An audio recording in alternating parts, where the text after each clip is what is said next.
Ошол стресс деген жаман нерсе. Стресске алдырбагыла, бул шайтандын амалы. Адамдынчы духун өчүрүп коет. Адамды баткаратат. Адамдын клеткаларын өлтүрөт.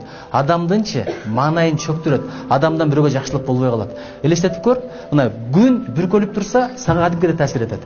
Күн бүркөлсө бир күнү жазылар. Алла Тааланын өзүнүн мыйзамы бар. Бирок адам бүркөлсөчү өтө жаман нерсе.